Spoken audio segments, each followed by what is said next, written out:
कुख्यात गुंड्याची हत्या त्यांच्याने केलेली आहे आणि कुख्यात गुंड कोणी असो त्याचा बंदोबस्तच या शासनामध्ये केला जातो। त्याच्यामुळे अशा प्रकारचा कुठलाही गँगवॉर करण्याची कोणी हिम्मत करणार नाही। भाऊ, आज तुमच्याच पक्षाचे एका आमदारांवर आरोप होत आहे की त्यांनी एका कर्मचाऱ्याला राष्ट्रवादीच्या पदाधिकाऱ्याला मारहाण केलेली आहे, त्याविषयी आपण काही माहिती घेतली आहे का? नाही, मी माहिती घ्यायची, मी रायगडला कार्यक्रमामध्ये होतो, मला काहीतरी उडत माहिती मिळाली, पण माझं अजून तरी त्यांच्याशी बोलणं झालं नाही आहे। जरांगेंना जे आहे ते मुंबईत परवानगी मिळाली नाही, अजून का मिळाली नाही असा प्रश्न विचारत आहेत।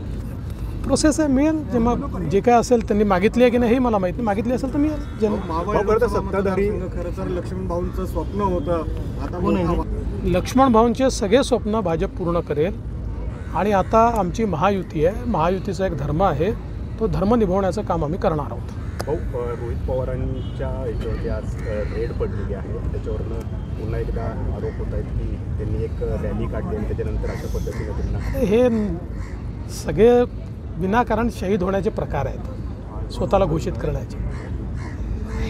त्या ठिकाणी जी काही मला माहीत नाही काय रेड झाली आहे नाही झाली आहे, मला त्याकडे कुठलीही माहिती नाही। या सगळ्या गोष्टी त्यांचा बिझनेस आहे, बिझनेस ते करतात, बिझनेसमध्ये अशा गोष्टी होत असतात सगळ्या वेगवेगळ्या।